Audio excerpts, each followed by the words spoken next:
Welcome to the Nonprofit Exchange Podcast. Stories by leaders for leaders to help you raise the bar on your own excellence, to release the potential inside of you. Now, here's today's podcast. Welcome to the Nonprofit Exchange. Today's session is one that we try to do from time to time. This is Hugh, Ballou, and co-host Russell David Dennis, who is with me every week and adds great value to the conversations.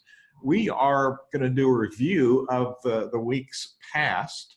What were some of the value propositions that we need to pay attention to as leaders? What can we learn, and how can we apply what we've learned?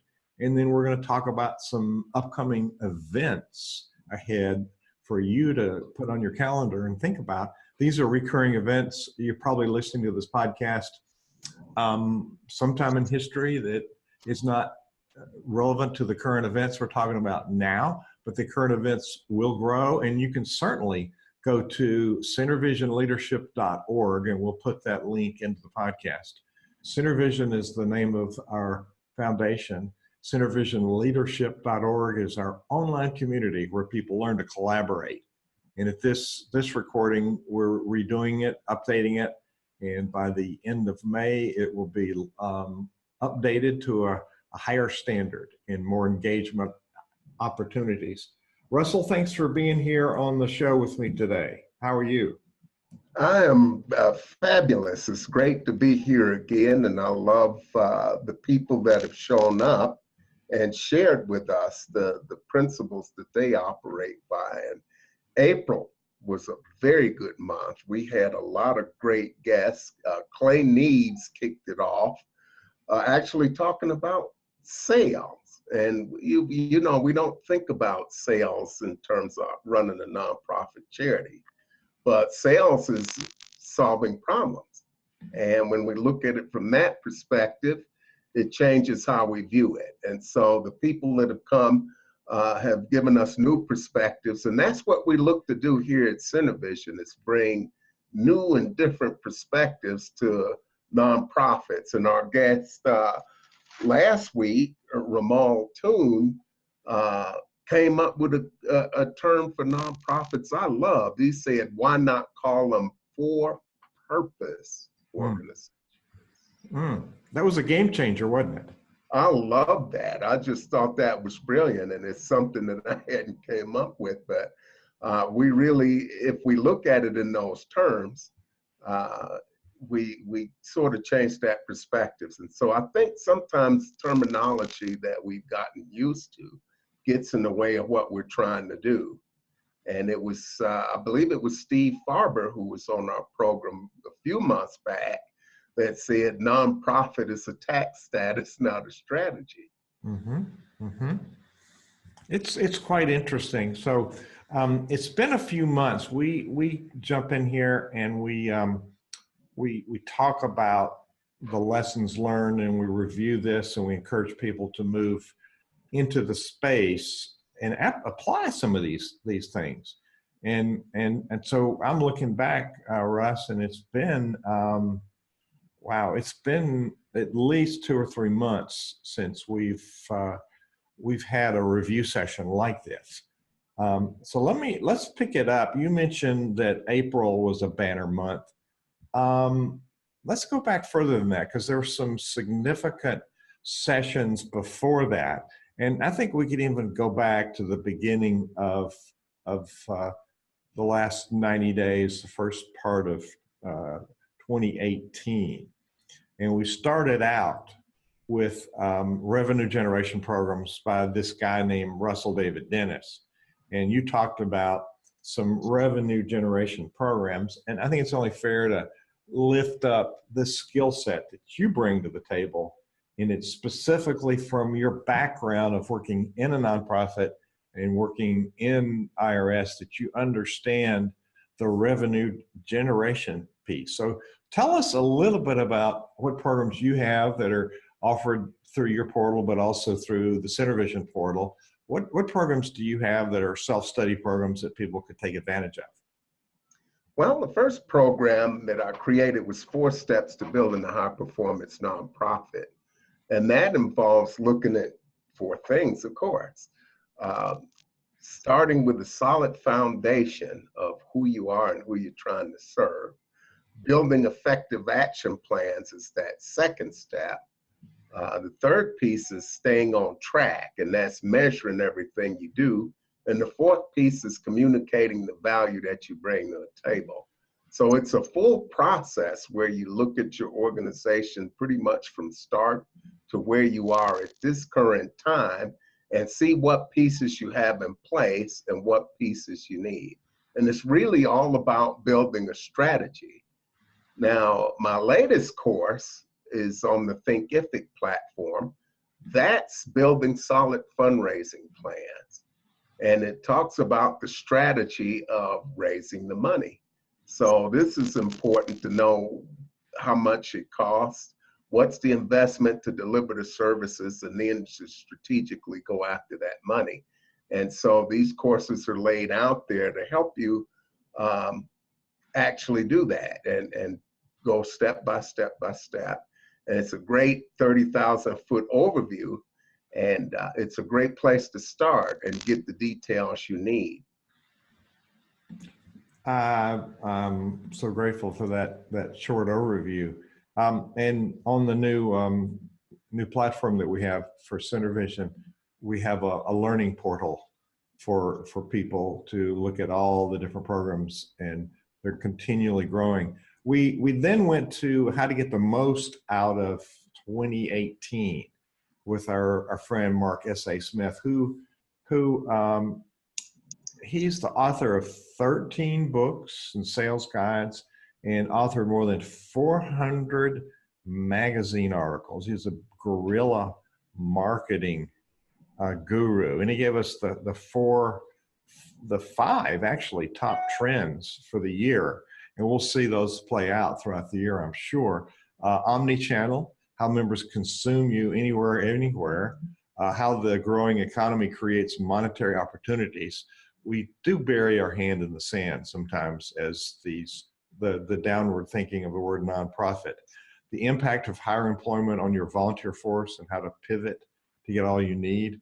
New leadership demands, what's changing and how to stay out in front. And I find that the leaders that have coaches that are constantly working on themselves lead a better, high-performing organization. And then the fifth one, turning unrest into peace. How to divorce your organization from the media's promotion of outrage. You remember that really good session with Mark? I do. I mean, one of the gems that I think if there's one gem that really stood out with that, it was in regards to why people work with you.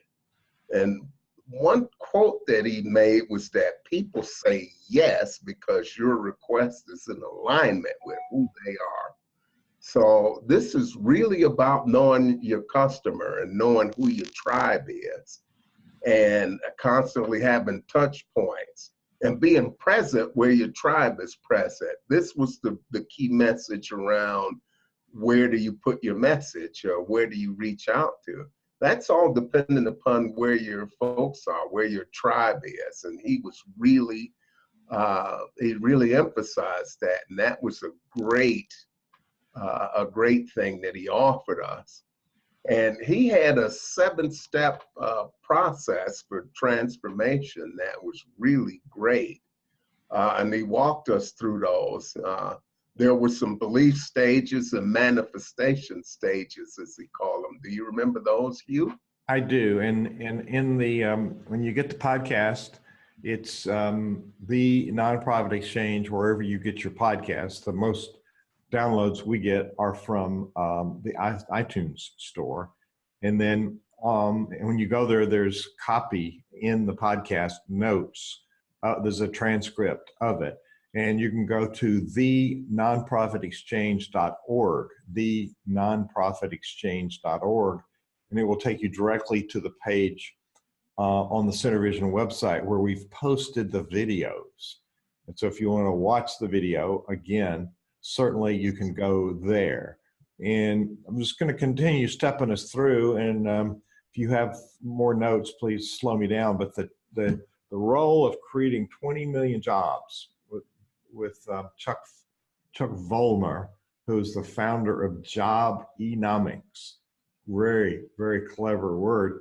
And it was specifically about how do we, as leaders in this for-purpose world, social benefit world, social capital world, how do we work to create jobs, to do economic development, to do the grassroots movements that make a difference in the communities? There are things that governments cannot do that the non-governmental agencies like we lead can do and do well.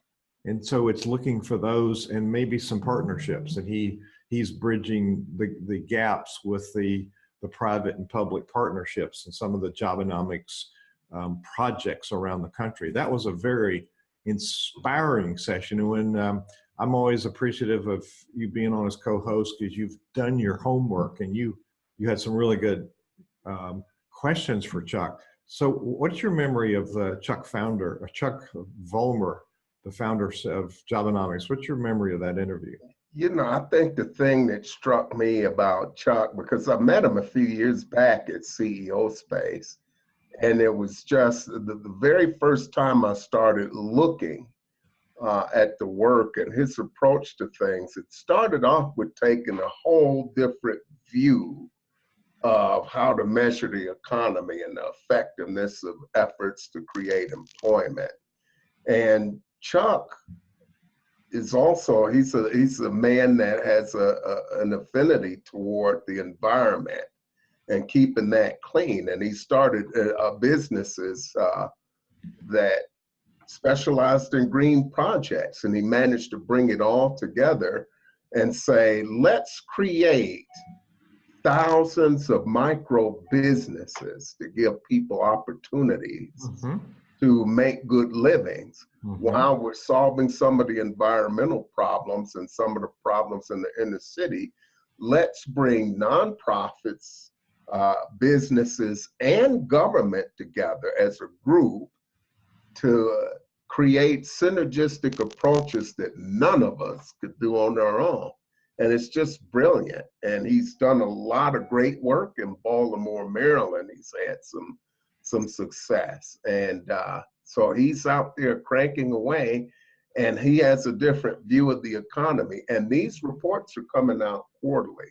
So if you haven't read anything from Jobeconomics, I would check out that website and look at the work that he's putting out there. It is very scholarly work. So Jobeconomics.com is his website. And that's the interview, Jobeconomics Update, that was in the middle of January 2018, January 16th. And then we moved to doing assessments. Juliet Clark was our guest on the 23rd of January, and building community and doing assessment marketing. And Russell, you're very consistently reminding us that when we're talking about people serving on our board or as volunteers, we're asking people to donate. We really want to know what they're interested in. And you keep bringing that front and center. And so Juliet helps people publish books and market those, but she builds the tribe while they're writing the book. And so people are going to expect the book when it comes out. And she creates that relationship with the people that matter. It's people who are going to donate, people who are going to serve in the charity. So that I really thought the paradigm of let's talk to people and let's assess where their interests are. And then through that thread, we're building relationships. And I find that people want to go straight to the money. We've got this great work we do. That's our mental capital, our intellectual property, our what we do. This is what we have, and we go direct to the money. Give us money so we can do this without doing that interim step of building the relationship. That's the big deal that matters. So building the relationship. Do you have other memories of Juliet and her session? Well, yes, because we got so many different people together. So what Juliet really, the way that she views her work is building communities. So you're bringing all these people together in different areas from different platforms and looking at the best way to bring these people together to communicate your message out there. Stay in touch, keep them apprised of what you're doing, and keep them engaged. It's about community. And that was Juliet's central message. She's got some wonderful tools for doing that. I actually sat through a session with her where she talked about how to do that. And it's remarkable. And I love the work she's doing. I follow her on Facebook. She puts great material out there. She's always delivering value and tips on how to go about building community and to keep those connections going strong. Absolutely. And then we went, we've had one really great interview after another. So part of what we're doing today is pausing because we've really pushed out a lot of great content. And we want to bring your attention to the value of that content and how it can make such a difference wherever it is that you lead.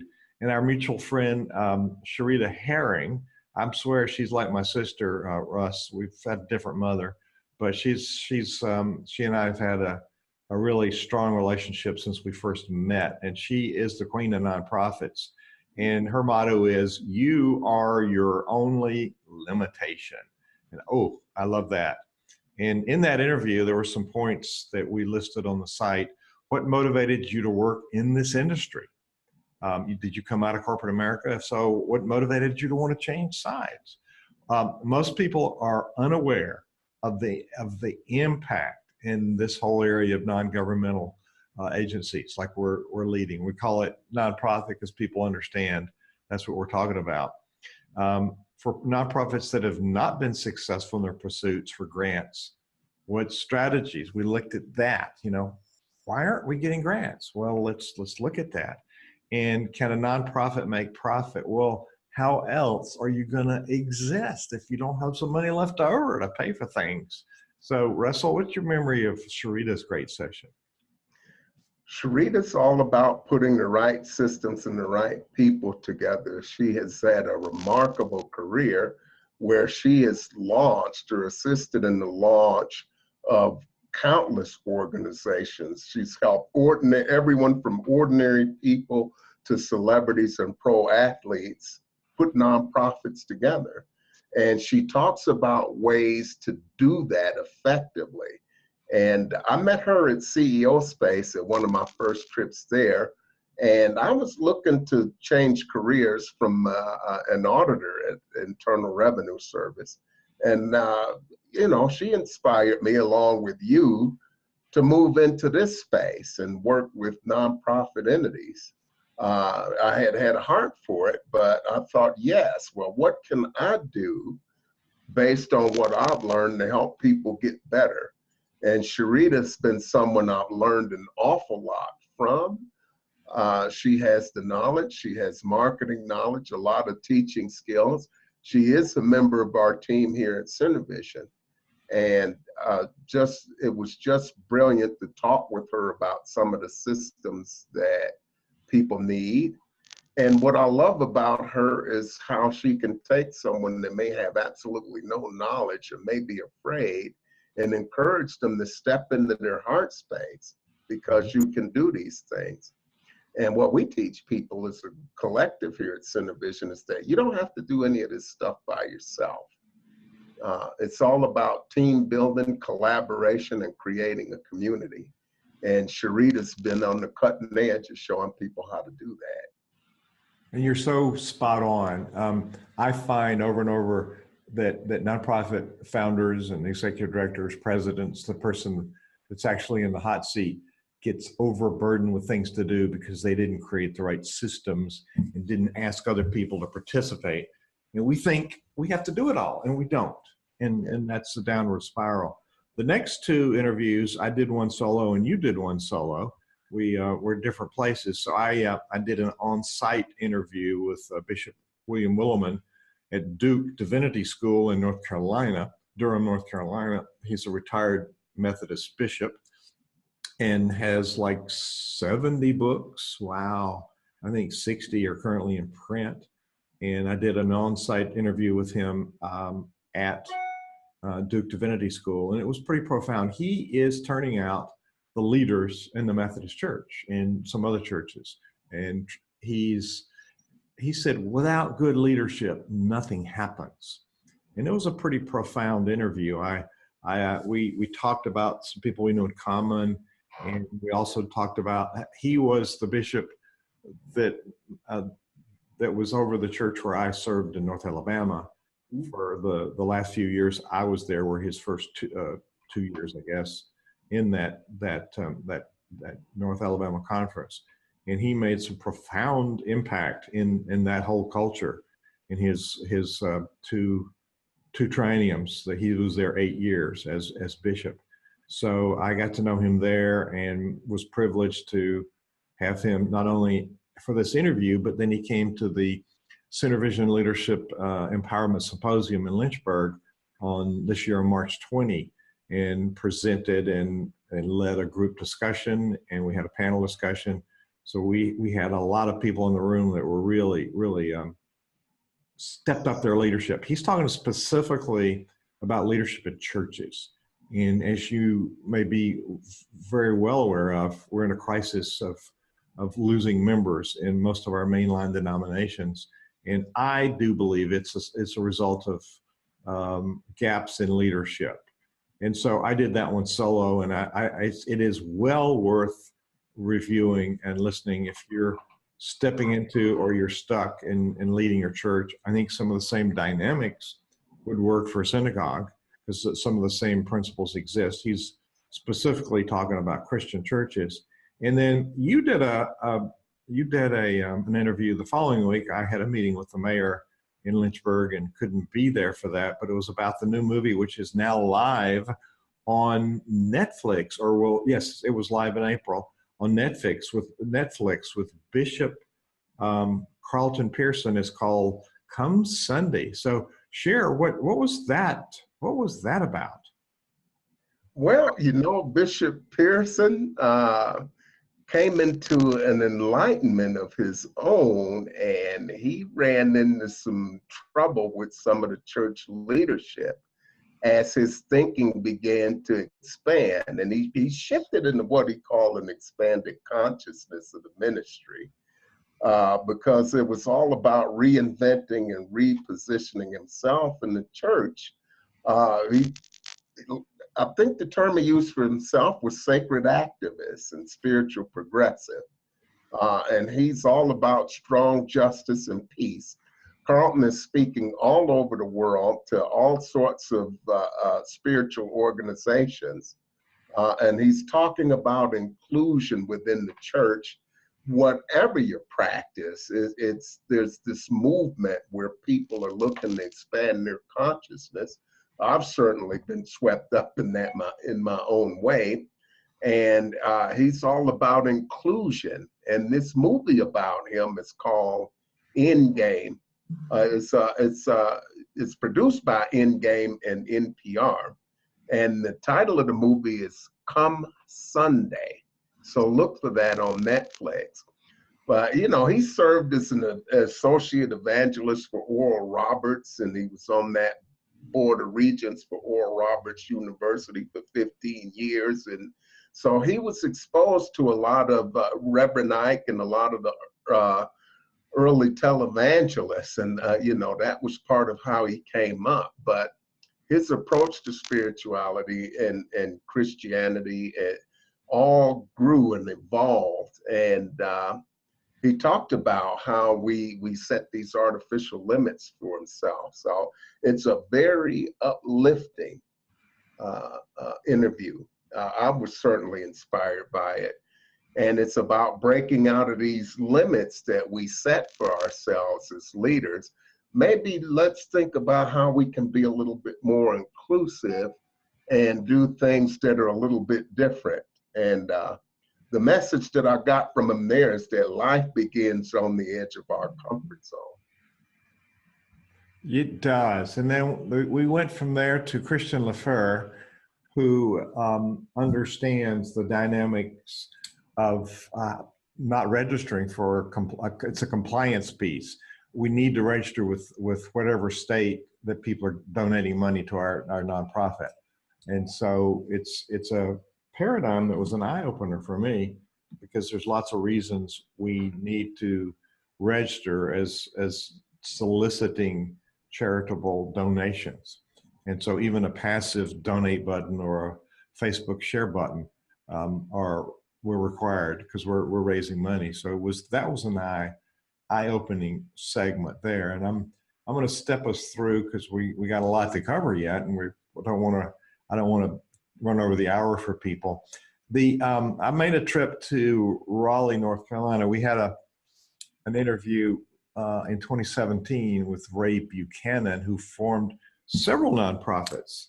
And the one that most people may have heard of is Rise Against Hunger, was formed as Stop Hunger Now. They rebranded a few years ago because they couldn't use that brand in every country where they operated, and they operate worldwide.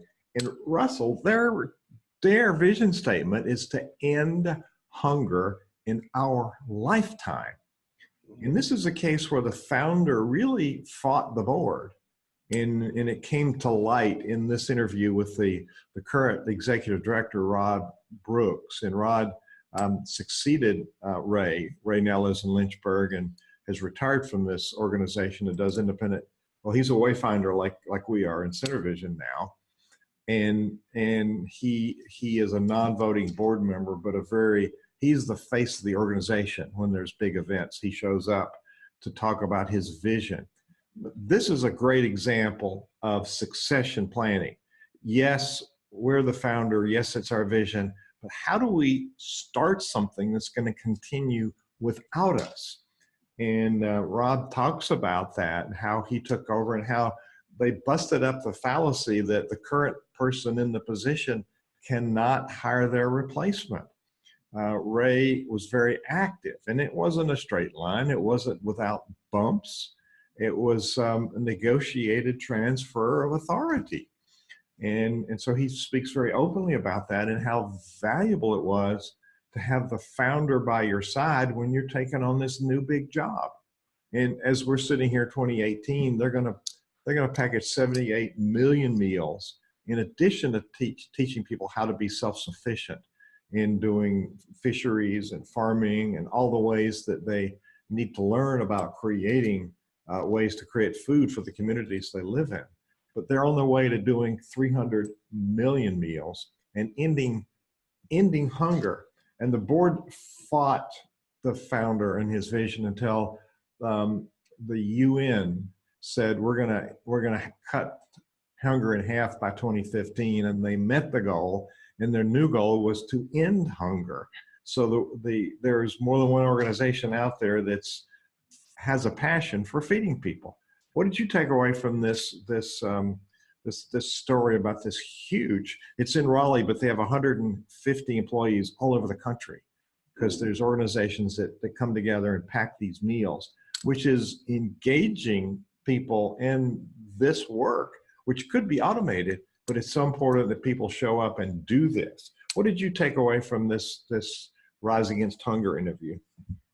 Well, what I love about the work that they do is the ability to mobilize volunteers.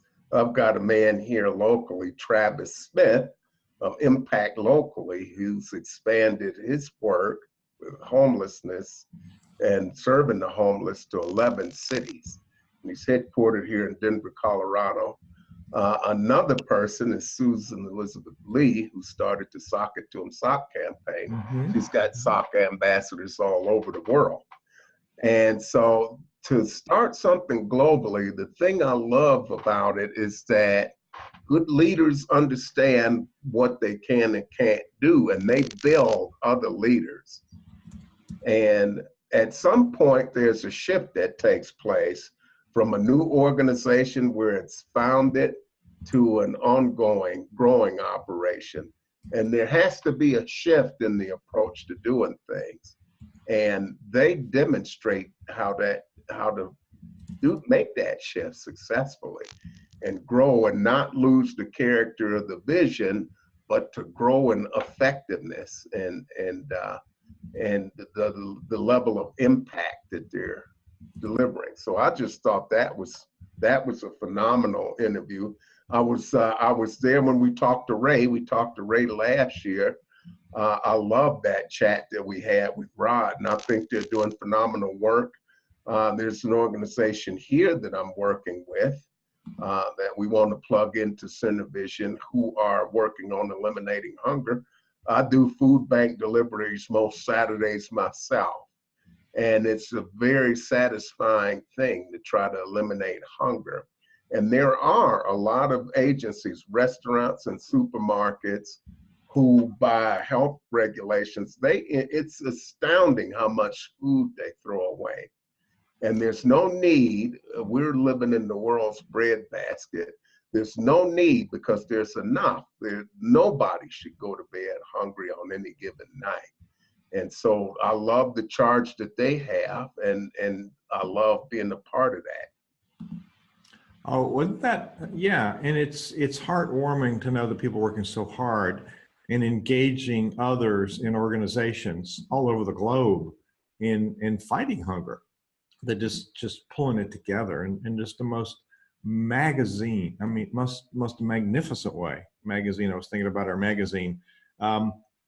We don't have a sponsor for this episode, but the Nonprofit Performance Magazine, if you go to nonprofitperformance.org, you won't find a better journal on leadership than you find in our magazine that you've written for. Now we've got another bishop here. We had Bishop Williman and Bishop Pearson. Now we have Bishop Younger, and he's here in Lynchburg, and it was about his vision. He's a pastor at the Ramp Church International. I believe there's 17 or so churches, 15 churches in this conglomerate all over the globe. But he's on the go all the time. And he came by here, and we actually did this interview in my living room. And he's power-packed energy at the Ramp Church.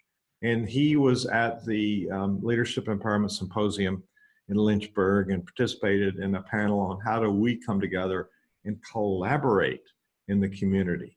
So what stands out to you? I mean, he really loved the fact that you landed a couple of zinger questions on him. I told him to expect it, but you're so kind that all of a sudden you gave him a real hard one. He said, "Yeah, Hugh, you were right on." So Bishop Younger is a visionary leader. What stands out from that interview with you? Well, it's this desire to go out here and really approach things from how can we do things better, and how do we make ourselves better so that we're more effective at serving other people. And that eye towards growing the community, that eye towards being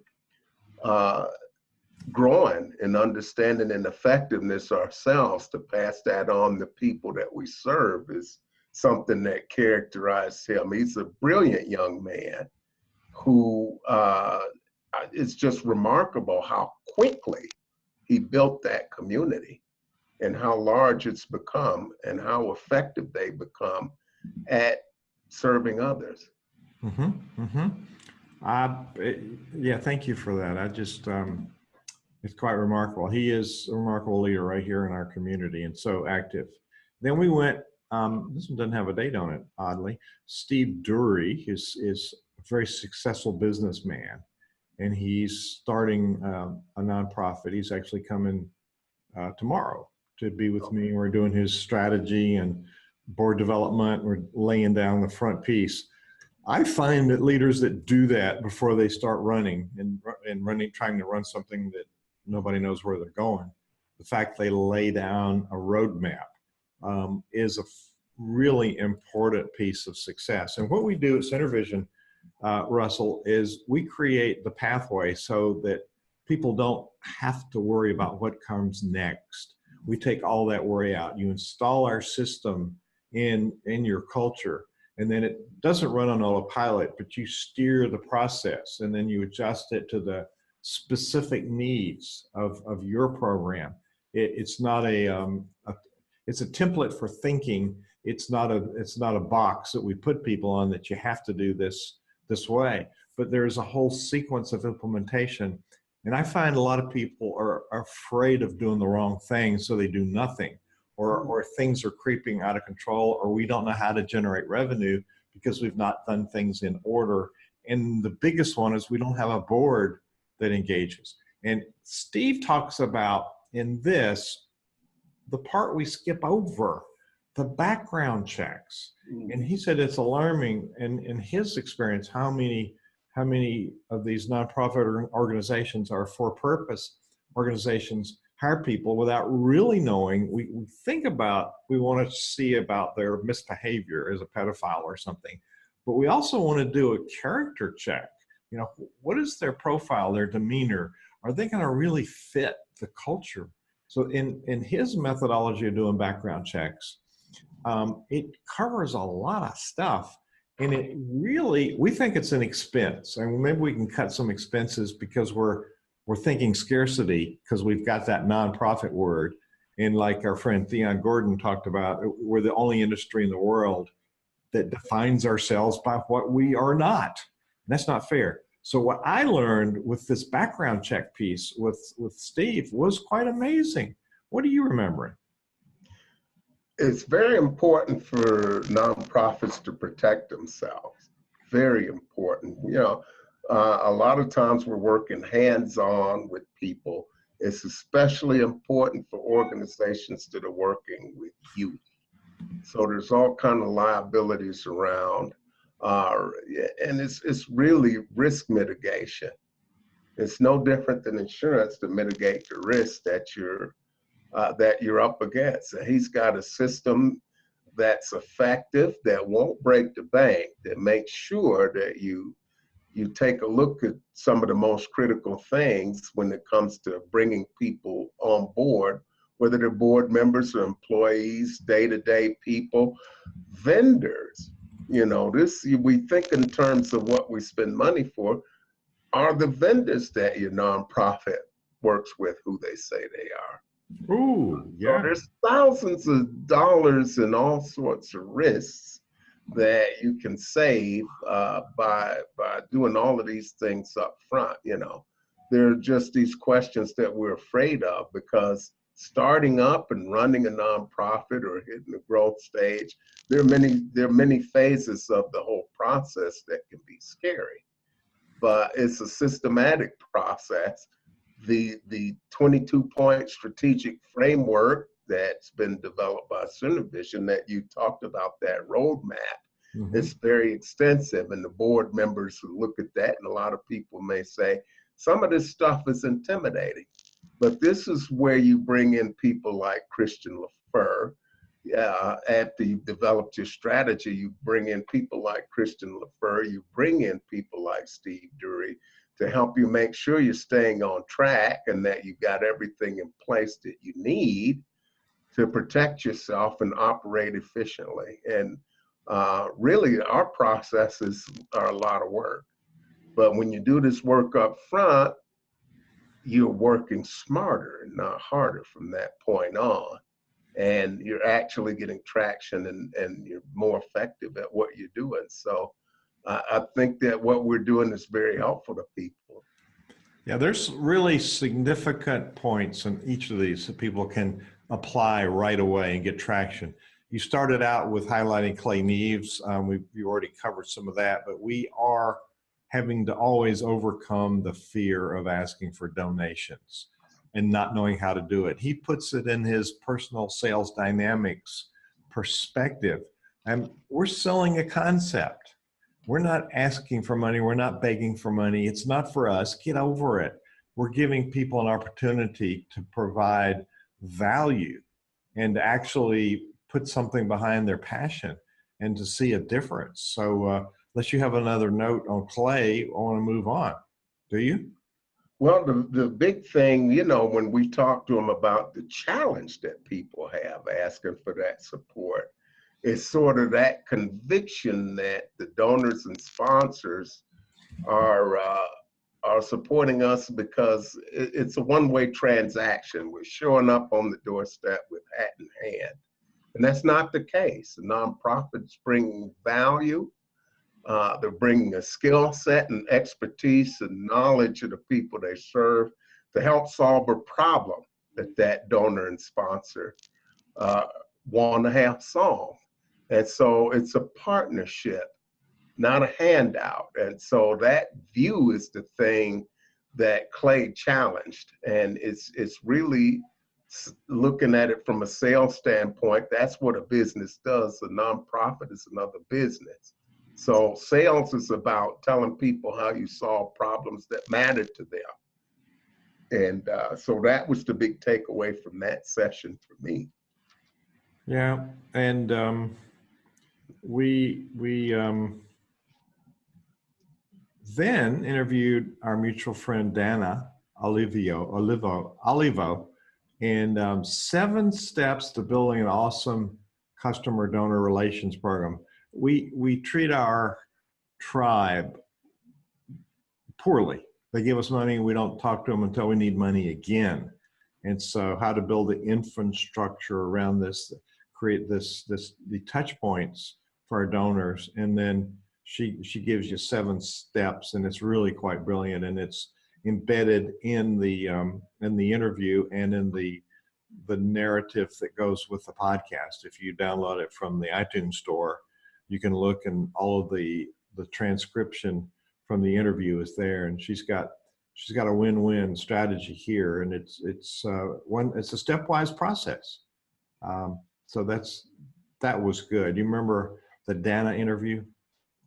You know, the 2 things that she talked about most were building that infrastructure. That was what she talked about. And she says that the purpose of that infrastructure is to create an experience. This is what draws sponsors and donors. We're creating an experience for these folks. And, you know, those 7 steps, she broke it down to service. And so that's really worth going to listen to. If you did not have a chance to see that, what are these things, these 7 steps to building that relationship? Well, what you're doing should be scalable. You focus on the essential information. It should be relatable. Your work, you should relate to the donors. What motivates them? It needs to be valuable.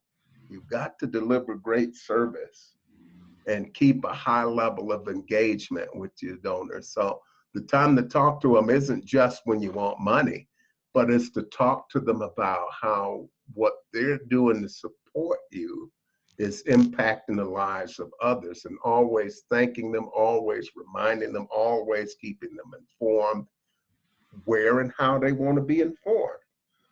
It's involvement, you know. Then there's credibility, creating that trust through transparency, integrity, consistency. And then the E in service is for expectations, is to build that belief of what you can do and find out what people want more of. What do they want to see? So it's always keeping a pulse on what's important to the people that are paying for those services. So it's really great. And she goes into more detail than I just did, but that's a podcast that's worth going to, because donations, individual donations in many forms, make up over 70% of the support that most charities get. So I know there's a lot of emphasis on grants and other sources of funding. This is the biggie. And if you don't get this right, you could find yourself on life support. So there's a whole science to donation. If you go to that Thinkific platform that we're going to put in the notes, I have a free short course on creating a devoted donor base. And that'll give you some general information on that. But Dana has a lot of expertise and experience specifically on donors. So you'll want to listen to that podcast. That was on April 10th. That was our second broadcast of the month. So go to the iTunes store and look for the Nonprofit Exchange. You can also go on to YouTube and search for Cinevision Leadership and subscribe to the YouTube channel. Those are two ways to get this, because we've got, since this broadcast started up, we've had some excellent business and thought leaders who've come on to talk to us about things that are important for growing your nonprofit.